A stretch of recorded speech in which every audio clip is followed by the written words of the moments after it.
wanted to share with you all what I eat while I'm pregnant.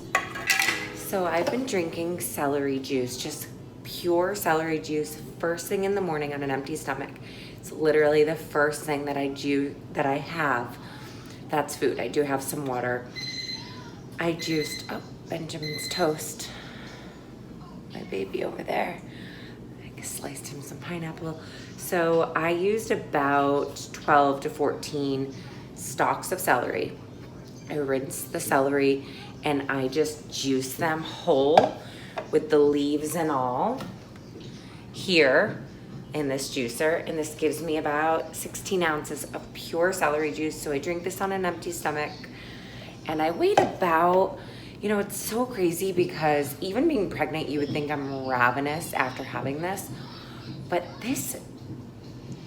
the benefits I've been feeling from this, from drinking it for a week, immediate mental clarity, as if I've meditated, like this like fog comes off my mind. I feel less inflamed, much less bloated. If you know what I mean, during pregnancy, you just feel like you're carrying around this like, you know, bloat constantly.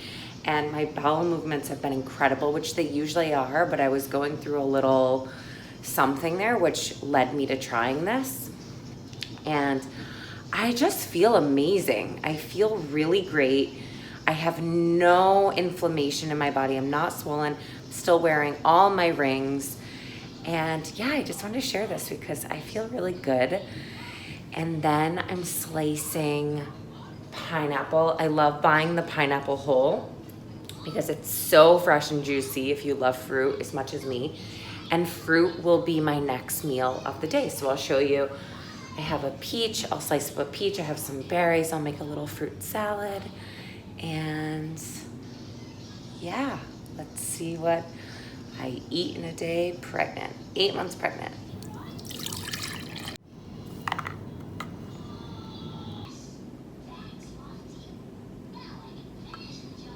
Another important thing to share. I don't add ice, I don't add lemon, nothing. I have been juicing for years and years and years. Even my skin, looking at my skin right now, my skin looks clear. I mean, I haven't been breaking out or anything, but it just given me more of a youthful look. My eyes are brighter. And you just drink it room temperature. Listen, it's not the most amazing thing. It's not the worst thing, but you do it and you drink it and then you wait. As many of you know, I follow food combining, so I wait a good 40 minutes. However, I don't get hungry for almost like over an hour and a half, 2 hours after having this, but I do eat anyways. For breakfast part 2, I slice some fresh pineapple, peaches, blueberries, and raspberries. And this will hold me over until I get back from dropping Benjamin off at camp, and then I'll show you what I eat when I get home. One important thing to note when eating fruit, it's best eaten in the morning on an empty stomach because fruit digests faster than any other food. So it moves through you quite quickly, and you wanna make sure you're having this not mixed in with, like, sometimes I see people adding fruit to like a chicken salad, which can disrupt the digestive process. So if you have any digestive issues at all, I had the celery juice, waited 45 minutes today, and now I'm having my first meal of the day, a big bowl of fruit. I'm heading back home from dropping Benjamin off at camp, and I always bring 2 bananas with me just in case because I tend to get really hungry on the walk home. So I'll have this banana. As you can see, lots of brown spots, really ripe. This is how you want to eat bananas, not when they're like perfectly yellow or greens. Avoid those. These are best for digestion. Heading back home to really eat. I have been avoiding coffee because of issues with acid reflux, and that's what actually got me into trying celery juice, which is working and it helps so much. And I'm just picking up an almond milk matcha latte from my favorite cafe. Now for my, you could call this a third breakfast or your first lunch. I have Spelt toast. I'll show you the bread that I use. And for the avocado, I do this like, it's the easiest way ever. I slice the avocado, keep it right here. Don't use a sharp knife because you could slice your hand. Avocado hand is a real thing. And then I just put it on just like this, mash it up. I don't mash it in a bowl before. This is like the most efficient way to do it, I think. And then for this guy, just cut around. You can also like do this and pull the pit out, but I don't recommend that because you can slice your hand. What do you want to eat, babe?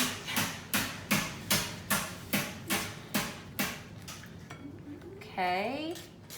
And if you notice, I don't put oil or anything on the bread because the oils in the avocado is honestly all you need. And once you stop adding excess oil, you'll see that you don't even need it. Himalayan sea salt. Sprinkle a little bit of that on. I could be a little heavy-handed with the salt, so I try not to go with too much. And then my favorite nutritional yeast. And I just sprinkle this on top. And then top it off with just a tiny bit of squeezed lemon. And that's literally it. See how fast? You don't have to mash this up in a bowl. And there you have a snack, or if you're like me, a third breakfast.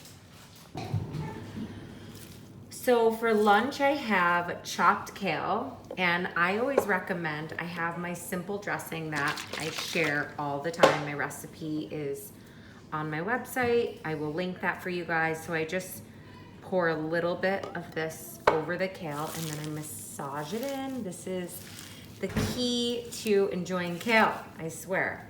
If I don't have it massaged, I don't enjoy it at all. And then I just chopped up some cucumbers. So just a simple little salad. And then I have 2 slices of toast. I cut the crust, a veggie burger. I love this brand. I'll share that with you. I have veganese on the toast, avocado, and kale. That's lunch. Benji! How are you? For a little snack, I'm having this unsweetened coconut yogurt, and I put about a tablespoon of organic maple syrup in it. For dinner, I'm making this green lentil penne loaded with vegetables with sauteed mushrooms and kale. And I usually use a brown rice pasta, but I like to change it up so that you don't get sick of having the same thing. At the end, I always add the kale to the mushrooms because the mushrooms, when you saute mushrooms, as you know, it creates a nice little liquidy sauce. And then, ooh, big. And it adds to the pasta. Just dump that in. Da-da-da. We add a little olive oil. Do-do-do. What else do we do? Oh God, what are you doing? Just be careful not to turn your back for too long. You never know. A little sea salt, and we'll top it off with nutritional yeast. And that's dinner for probably, well, I was going to say a couple days, but let's just keep it real. It's more like a day and a half these days. I really wanted to share this video with you guys because you kept asking what I've been eating while I'm pregnant, being plant-based. And I really want to point out that this is my pregnancy. This is not your pregnancy, and everyone is different. So don't look at what I'm eating and thinking that you're doing something wrong or that you should be eating what I'm eating. I'm simply just sharing because maybe you could try something that could work for you. And another question I have gotten practically the entire pregnancy is, have I eaten 100% plant-based? And the truth is, I haven't. I went through a really rough time in the beginning of not wanting anything that I typically eat. So I did try some things. I had croissants a few days. I had bagels, and I'm sure they used egg in making the bread. I tried eggs. Noah was eating eggs, and I was literally would have done anything to just make myself feel better. What else did I have? The weirdest thing for me was probably a bite of a turkey and cheese sandwich, because that's like the last thing in a million years that I would ever really want, but I was just didn't feel good and would have, like I said, done anything. I would have eaten cow manure if you would have told me that. It would have made me feel better, and I really mean that at that time. So you just have to listen to your body. Like, people that have reached out to me, like, so you've tried these things, are you still plant-based and vegan? I know where my passion lies and what I believe. I don't look at this as like, oh, I'm not vegan anymore, like I have to start over. Pregnancy is such a sensitive thing, and you just have to listen to yourself. I'm not judging myself. I've just really tried to do what works for me, and that's really all you can do. So I hope this helps just give you an idea of what this is like a typical day. I mean, there's a ton of other things that I've eaten, but I hope this helps in any way, and just send me any questions that you have. I'm happy to answer them for you.